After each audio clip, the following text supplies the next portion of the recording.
Welcome to Saturday Storytime on a Sunday with me and Ty. We're doing a bit differently today. So I made a poll on Instagram, asked you what books you want to read. One person DM'd me at Papillon Blonde. She requested to read Notes on a Nervous Planet. And then I did the poll, giving you 4 choices of books. And the number 1 choice was Outliers, Malcolm Gladwell. So there's Outliers by Malcolm Gladwell. And then there is also Notes on a Nervous Planet by Matt Haig. So what we're gonna do, I'm gonna start this video off by reading a little blip on Notes on a Nervous Planet. And then the rest of the episode will be, I'll pick apart an Outliers I have in mind. It's about the Beatles and Bill Gates. So stick around, watch till the end.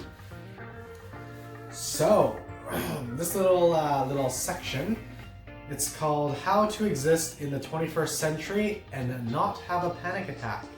So, I think this is the 3rd time I'm reading from this book. But Matt Haig, he is an author and he has a history. I think he currently still is diagnosed with anxiety disorder. And he had panic attacks in the past, but I think he doesn't have them anymore, and he also had depression as well. And sometimes with anxiety and depression, it can come hand in hand. So in this little chapter, it's called How to Exist in the 21st Century and Not Have a Panic Attack. So number 1, keep an eye on yourself. Be your own friend, be your own parent, be kind to yourself. Check on what you are doing. Do you need to watch the last episode of the series when it is after midnight? Yeah, good question. Do you need that 3rd or 4th glass of wine? Is that really in your best interest? Number 2, declutter your mind. Panic is a product of overload. In an overloaded world, we need to have a filter. We need to simplify things. We need to disconnect sometimes. We need to stop staring at our phones to have moments of not thinking about work, a kind of mental feng shui. That's cool. Number 3, listen to calm noise. Things that aren't as stimulating as music, waves, your own breath, a breeze through the leaves, the purr of a cat, and the best of all, rain. Yeah, I love music. If you're studying, reading, I go on Spotify or even on YouTube. You can just Google binaural beats, alpha, beta waves, for kind of studying and reading and memorizing. Number 4, let it happen. If you feel panic rising, the instinctive reaction is to panic some more. And even if you don't have panic attacks, you can think of worrying the same kind of process. When you feel worrying sensations in the body or worrying thoughts, our reactive and instinctive reaction is just to think more, worry more, almost trying to add more thoughts to try to fix whatever worrying thought that we're having. Trying to outthink our worrying, but a lot of times it just adds more to it, and we get pulled even more out of this current moment, because in this current moment is where kind of joy is and where peace is. So if you're lost in thoughts of the future or the past, you're not in this now, you're not tapped into this endless amount of joy that you can create, you can call home. To panic about the panic, to meta panic. The trick is to try to feel panic without panicking about it. This is nearly, but not quite impossible. I had panic disorder, a condition defined not by the occasional panic attack, but by frequent panic attacks and the continuous hellish fear of the next one. By the time I'd had hundreds of panic attacks, I began to tell myself I wanted it. I didn't, obviously, but I used to work hard at trying to invite the panic as a test to see how I could cope. The more I invited it, the less I wanted to stay. Intense, but seem to have worked. Number 5, accept feelings and accept that they are just that, feelings. Same with thoughts. Accept your thoughts, accept that they're just that, thoughts. Don't grab life by the throat. Life should be touched, not strangled, said the writer Ray Bradbury. Number 7, it is okay to release fear. The fear tries to tell you it is necessary and that it is protecting you. Try to accept it as a feeling rather than valid information. Bradbury also noted, learning to let go should be learned before learning to get. Interesting. Number 8, be aware of where you are. Are your surroundings overstimulating? Is there somewhere you can go that is calmer? Is there some nature you can look at? Look up. In city centers, the tops of buildings are less intense than the shop fronts you see at head level. The sky helps too. Number 9, stretch and exercise. Panic is physical as well as mental. For me, running and yoga helps more than anything. Yoga especially. My body tightens from hours of being hunched over a laptop, and yoga stretches it out. Yoga stretches out the mind, the body, and opens you to your spirit. Number 10, breathe. Breathe deep and pure and smooth. Concentrate on it. Breathing is the pace you set your life at. It's the rhythm of the song of you. That's cool. It's how to get back to the center of things, the center of yourself. When the world wants to take you in every other direction, it was the first thing you learned to do. The most essential and simple thing to do, to be aware of breath, is to remember you are alive. Cool. So that's Notes on Earth's Planet. We're just going to dive into Outliers. So I'm going to share with you I think it's the first chapter of the book. So Outliers is by Malcolm Gladwell, a very amazing writer. He is a journalist. He's written a lot of New York Times bestsellers. Outliers is one of his earlier ones. And here he argues that the true story of success is very different than what is very different, and that if we want to understand how some people thrive, we should spend more time looking around them at such things as their family, their birthplace, or even their birth date. The story of success is more complex and a lot more interesting than initially appears. So early on, he talks about the success of Beatles and Bill Gates and what they have in common. And it's interesting because a lot of times our culture's narrative is that individual that succeed, they're individually made, they worked really hard, and it was all because of them, hard work. They chased the American dream and they succeeded. And Malcolm Gladwell kind of argues that it was due to luck, opportunities, circumstances, the year that they were born, the time of the year, to explain their success. And he's even saying that the Beatles and Bill Gates, in a way, lucked out. They were just at the right place at the right time. They just had access to the right opportunities, enough practice. So chapter 2 is called the 10,000 Hour Rule. So here he kind of breaks down, I'm mostly going to focus on his story about the Beatles, but with Bill Gates' story, he kind of talks about how Bill Gates, he was lucky enough to be born in a time where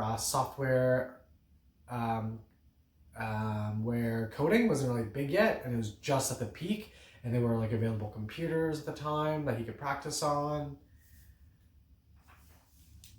So here, let's jump to the Beatles actually. Yeah, it's pretty interesting. So, is the 10,000 hour rule a general rule of success? If we scratch below the surface of every great achiever, do we always find the equivalent of the Michigan Computer Center or the hockey all-star team? Some sort of special opportunity for practice? Let's test the idea with 2 examples, and for the sake of simplicity, let's make them as familiar as possible.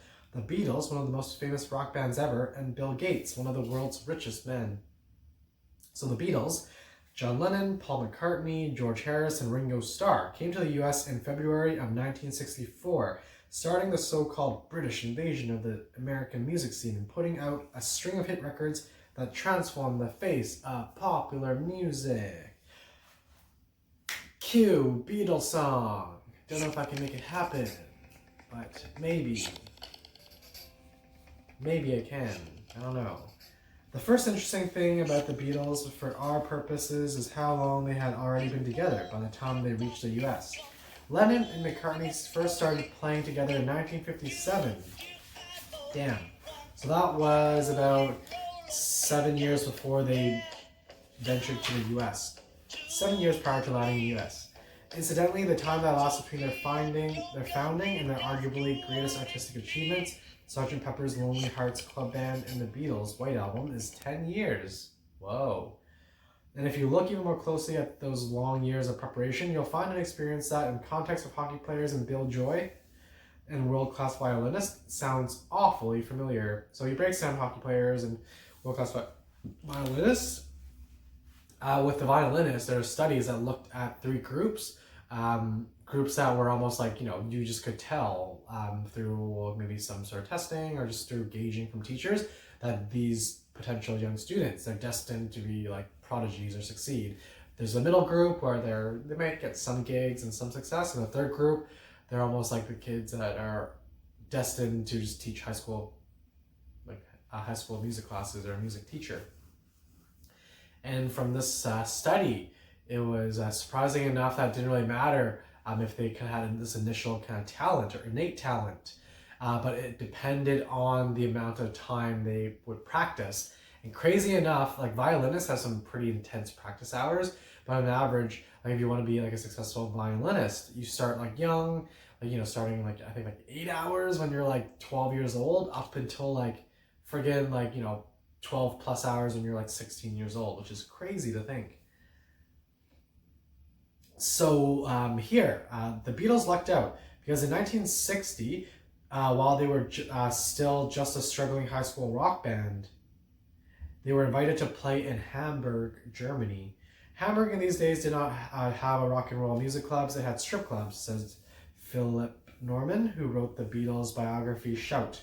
There's one particular club owner called Bruno, who was originally a fairground showman. He had the idea of bringing in rock groups to play in various clubs.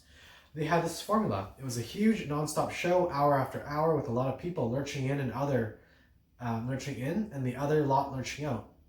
And the bands would play all the time to catch the passing traffic. In an American red light district, they would call it non-stop strip tease. Many of the bands that played in Hamburg in Germany were from Liverpool, Norman went on. It was an accident. Bruno went to London to look for bands, but he happened to meet an entrepreneur from Liverpool in Soho who was down in London by pure chance, and he arranged to send some bands over. That's how the connection was established. And eventually the Beatles made a connection not just with Bruno, but with other club owners as well. So it was kind of like this chance encounter. But you know, you can argue that Beatles, they might have eventually met other kind of connections and, you know, had maybe even made connections with this Hamburg club, but you never know.